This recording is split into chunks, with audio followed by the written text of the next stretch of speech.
बिस्मिल्लाहिर्रहमानिर्रहीम। मिर्ज़ा जेलमी ने एक उसूल बयान किया है कि किसी भी आले किबला पर बग़ैर किसी मजबूत सबूत के इल्ज़ाम लगाना दुरुस्त नहीं है। पहले आप मिर्ज़ा जेलमी की ज़ुबान से ये उसूल सुन लें। बस, लेकिन वो तहकीक किसी ने नहीं करनी यार, किसी की असेसमेंट थी। जब तक आपके पास प्रॉपर सबूत ना हो आप किसी के बारे में कोई राय कायम ना करें।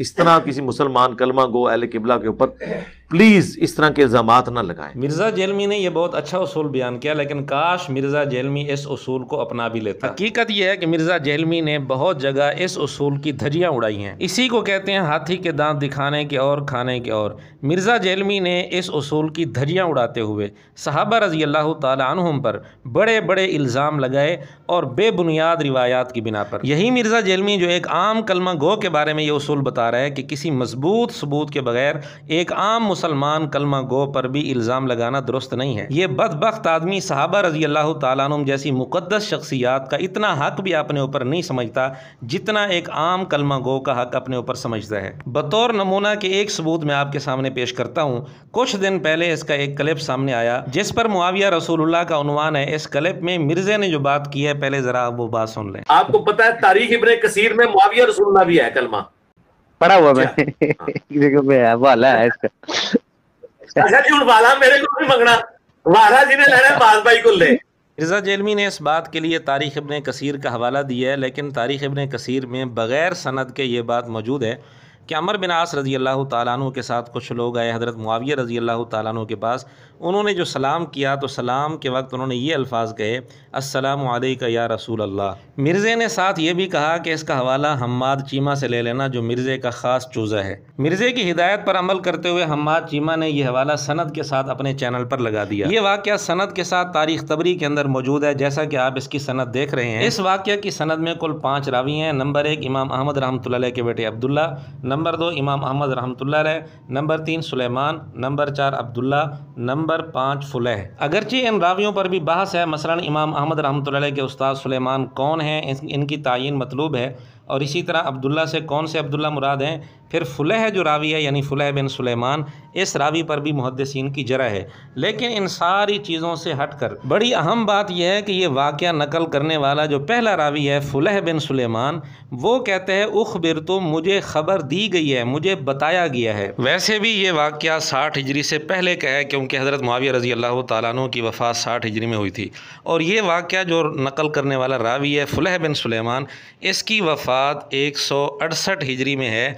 ये इमाम बुखारी रहमतुल्लाह अलैह ने अत्तारीख़ुल औसत में लिखा है, इब्न हिब्बान रहमतुल्लाह अलैह ने अस्सिक़ात के अंदर लिखा है, और भी बहुत सारे मुहद्दिसीन ने अस्माउर रिजाल की कुतुब में ये बात लिखी है। यानी हज़रत मुआविया रज़ी अल्लाह तआला अन्हु की वफ़ात में और इस रावी की वफ़ात में 108 साल का फासला है। और फिर ये रावी ख़ुद भी बता रहा है कि मैं उस वाक़या में मौजूद नहीं था, बल्कि मुझे किसी ने ये वाक़या बताया है। किसने बताया है, कौन था बताने वाला, उसका कोई अता पता नहीं है। बहरहाल इस वाक़या की सनद मुनक़ते है। मिर्ज़ा जेलमी और उसकी पूरी ज़ुर्रियत मिलकर, जिंदा मुर्दा सारे मिलकर इस वाक़या की मुत्तसिल सनद पेश नहीं कर सकते। जब इस वाक़या की सनद ही मुनक़ते है तो इतनी कमज़ोर रिवायत की बुनियाद पर सैयदना मुआविया रज़ी अल्लाह तआला अन्हु पर इतना बड़ा इल्ज़ाम लगाना और ये तासुर देना कि उनके सामने अस्सलामु अलैका या रसूल अल्लाह कहा गया और उन्होंने कोई तरदीद नहीं की, ये तासुर देना और इतना बड़ा इल्ज़ाम लगाना एक कमज़ोर रिवायत की बुनियाद पर, क्या मिर्ज़ा जेलमी की ये बेशर्मी नहीं है?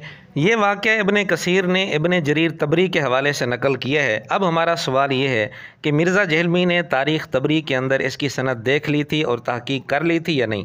अगर मिर्ज़ा जेलमी ने इसकी सनद नहीं देखी थी और तहकीक नहीं की थी तो मिर्ज़ा जेलमी अपने फतवे के मुताबिक गधा है। लिहाजा वो उलमा जिनके शोकेसों में किताबें रखी हुई हैं इस्तिफादा नहीं करते तो वो गधे की मिसाल है। वैसे भी इसकी सनद की तहकीक कोई मुश्किल बात नहीं थी। उस सनद के अंदर खुद लिखा हुआ है, रावी कह रहा है कि मुझे खबर दी गई है, मुझे बताया गया है। तो ज़ाहिरी बात है कि ये सनद मुनक़ते है, ये कोई लंबी चौड़ी तहकीक वाली बात ही नहीं है। अब जो आदमी इतनी मोटी बात भी नहीं समझ सकता उसके गधे होने में क्या शक है। और अगर मिर्ज़ा जेलमी को पता था कि इसकी सनद मुनक़ते है, फिर मिर्ज़ा जेलमी बयान कर रहा है और ये नहीं बता रहा कि इसकी सनद मुनक़ते है, तो इस सूरत में भी मिर्ज़ा जेलमी अपने फतवे के मुताबिक हक छुपाकर अल्लाह की फरिश्तों की और तमाम लानत करने वालों की लानत का मुस्तहिक हो चुका है। सही बुखारी में एक रिवायत मौजूद है कि नबी पाक सल्लल्लाहु अलैहि वसल्लम ने खुदकुशी की कोशिश की।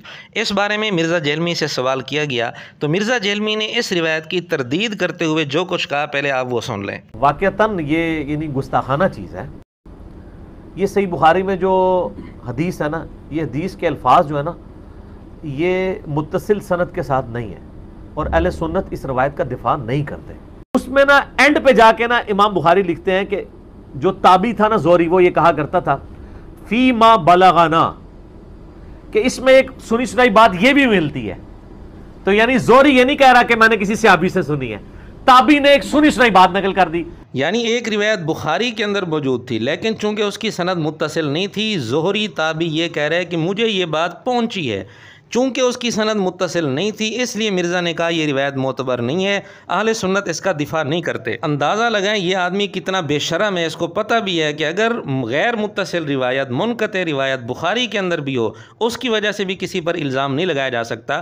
تو ابن کثیر کے اندر اگر منقطع روایت آ جائے، یا تاریخ طبری کے اندر اگر منقطع روایت آ جائے، اس کی بنیاد پر کسی پر کیسے الزام لگایا جا سکتا ہے؟ جیسے بخاری والی روایت میں زہری کہتے ہیں کہ ہمیں یہ بات پہنچی ہے، اسی طرح اس روایت کے اندر بھی فلح بن سلیمان راوی کہتے ہیں کہ مجھے یہ بات بتائی گئی ہے۔ اب دونوں روایتوں میں انداز ایک جیسا ہے، لیکن ایک روایت غیر معتبر اور دوسری روایت کی بنیاد پر سیدنا معاویہ رضی اللہ تعالیٰ عنہ پر الزام، یہ کون سا انصاف ہے؟ ادھر یہ خود ہی اصول بنا چکا ہے کہ کسی عام مومن کلمہ گو اہل قبلہ پر بغیر کسی مضبوط ثبوت کے الزام لگانا درست نہیں، اور ادھر سیدنا معاویہ رضی اللہ تعالیٰ عنہ کے بغض میں آ کر اپنے اس اصول کی دھجیاں اڑا دیں۔ پھر اس کے ساتھ ساتھ اپنے شاگردوں کو مطمئن کرنے کے لیے یہ نعرے بھی لگاتا ہے۔ ہماری مجبوری ہے کہ ہمیں ایک اصول رکھنا پڑتا ہے، 2 نمبری نہیں ہوگی، اللہ کا شکر ہے 2 نمبری یہاں پہ نہیں ہے۔